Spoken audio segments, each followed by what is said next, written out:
बिस्मिल्लाहिर्रहमानिर्रहीम अस्सलाम वालेकुम प्यारे प्यारे ਵੀਵਰਸ ਤੁਸੀਂ ਵੇਖ ਰਹੇ ਹੋ ਫਰਾਜ਼ ਕਿਚਨ ਚੋਂ ਇੱਕ ਦਫਾ ਫੇਰ ਮੈਂ ਅੱਜ ਤੁਹਾਡੀ ਖਿਦਮਤ 'ਚ ਹਾਜ਼ਰ ਹੋਈ ਹਾਂ। ਅੱਜ ਮੈਂ ਤੁਹਾਡੇ ਵਾਸਤੇ ਜਿਹੜੀ ਰੈਸਪੀ ਲੈ ਕੇ ਆਈ ਹਾਂ ਉਹ ਬਹੁਤ ਹੀ ਜ਼ਬਰਦਸਤ ਤੇ ਕਮ ਬਜਟ 'ਚ ਤਿਆਰ ਹੋਣ ਵਾਲੀ ਰੈਸਪੀ ਹੈ।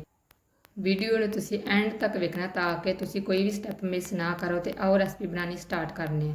ਰੈਸਪੀ ਬਣਾਉਣ ਵਾਸਤੇ ਮੈਂ ਲਏ ਨੇ ਉਬਲੇ ਆਲੂ 3 ਅਦਦ ਮੀਡੀਅਮ ਸਾਈਜ਼, ਜੋ ਕਿ ਮੈਂ ਕੱਟ ਲਏ ਨੇ ਛਿਲਕਾ ਉਤਾਰ ਕੇ।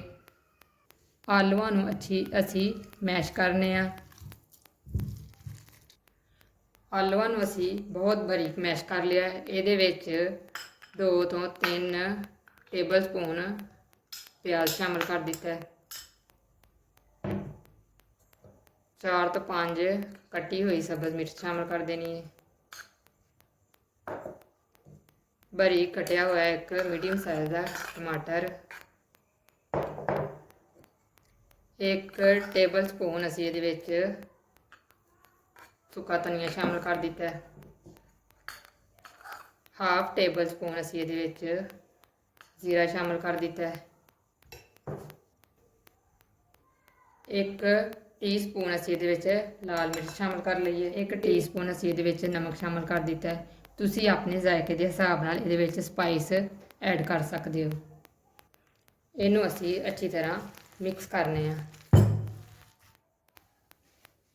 ਬੋਇਲ ਆਲੂਆਂ ਦੇ ਵਿੱਚ ਅਸੀਂ तमाम ਮਸਾਲੇ ਸ਼ਾਮਲ ਕਰ ਦਿੱਤੇ ਨੇ ਤੇ ਮਿਕਸ ਕਰ ਲਿਆ ਅੱਛੀ ਤਰ੍ਹਾਂ। ਹੁਣ ਅਸੀਂ ਆਪਣਾ ਨਵਾਂ ਸਟੈਪ ਸ਼ੁਰੂ ਕਰਨੇ ਆ ਜੀ। ਇੱਕ ਲਿਆ ਅਸੀਂ ਬੋਲ, ਉਹਦੇ ਵਿੱਚ ਅਸੀਂ ਸ਼ਾਮਲ ਕੀਤਾ ਹੈ 1 ਪਿਆਲੀ ਬੇਸਨ। ਬਾਕੀ ਬਚੀਆਂ ਸਬਜ਼ ਮਿਰਚਾਂ ਸ਼ਾਮਲ ਕਰ ਦਿੱਤੀਆਂ ਨੇ। ਪਿਆਜ਼ ਸ਼ਾਮਲ ਕਰ ਦਿੱਤਾ ਹੈ। ਸੁੱਕਾ ਧਨੀਆ ਸ਼ਾਮਲ ਕਰ ਦਿੱਤਾ ਹੈ। ਅਜਵਾਇਨ ਇਹਦੇ ਵਿੱਚ ਬਹੁਤ ਜ਼ਰੂਰੀ ਹੈ, ਬਹੁਤ ਇਹਦਾ ਜ਼ਾਇਕਾ ਹੁੰਦਾ ਹੈ। ਗਰਮ ਮਸਾਲਾ ਹਾਫ ਟੀਸਪੂਨ ਨਮਕ ਸ਼ਾਮਲ ਕਰ ਦਿੱਤਾ ਹੈ। ਹਾਫ ਟੀਸਪੂਨ ਲਾਲ ਮਿਰਚਾਂ ਸ਼ਾਮਲ ਕਰ ਦਿੱਤੀਆਂ ਨੇ। ਥੋੜਾ ਕੁ ਅਸੀਂ ਪਾਣੀ ਇਹਦੇ 'ਚ ਪਾਉਣਾ ਹੈ।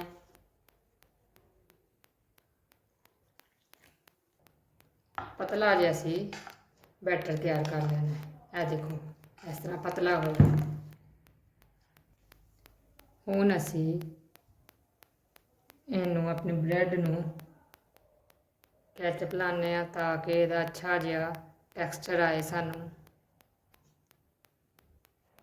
ਉਸ ਤੋਂ ਬਾਅਦ ਅਸੀਂ ਇਹਨੂੰ ਫਿਲ ਕਰਨੇ ਆ। ਇਹ ਲਏ ਨੇ ਅਸੀਂ ਆਪਣੇ ਪਟਾਟੋ। ਆਲੂਆਂ ਦੀ ਫਿਲਿੰਗ ਅਸੀਂ ਇਹਦੇ ਉੱਤੇ ਕਰ ਦਿੱਤੀ ਹੈ। ਉੱਪਰ ਅਸੀਂ ਇੱਕ ਹੋਰ ਪੀਸ ਲਾ ਦਿੱਤਾ ਹੈ। ਇਹਨੂੰ ਅੱਛੀ ਤਰ੍ਹਾਂ ਤੁਸੀਂ ਪ੍ਰੈਸ ਕਰਨਾ ਹੈ।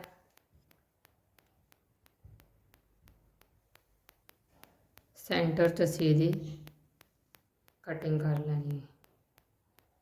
ਤੁਸੀਂ ਬੱਚਿਆਂ ਨੂੰ ਬਣਾ ਕੇ ਦੇਵੋਗੇ ਤੇ ਤੁਹਾਡੇ ਬੱਚੇ ਰੋਜ਼ ਫਰਮਾਇਸ਼ ਕਰਨਗੇ। ਮਹਿਮਾਨਾਂ ਨੂੰ ਬਣਾ ਕੇ ਦੇਵੋਗੇ ਤੇ ਮਹਿਮਾਨ ਵੀ ਤੁਹਾਡੇ ਕੋਲੋਂ ਇਹਨਾਂ ਦੀ ਫਰਮਾਇਸ਼ ਕਰਨਗੇ। ਕੜਾਹੀ 'ਚ ਅਸੀਂ ਆਇਲ ਪਾ ਲਿਆ ਤੇ ਚੁੱਲ੍ਹਾ ਅਸੀਂ ਆਨ ਕਰ ਲਿਆ। ਹੁਣ ਅਸੀਂ ਆਇਲ ਨੂੰ ਗਰਮ ਹੋਣ ਦਿੰਦੇ ਹਾਂ। ਨਾਰਮਲ ਜਿਹਾ ਗਰਮ ਹੋਏ, ਜ਼ਿਆਦਾ ਵੀ ਨਾ ਗਰਮ ਹੋਏ। ਡਿਪ ਕਰਕੇ ਅਸੀਂ ਆਪਣੀ ਵੇਸਣ 'ਚ ਤੇ ਹੁਣ ਅਸੀਂ ਇਹਨੂੰ ਫਰਾਈ ਕਰਨੇ ਆ।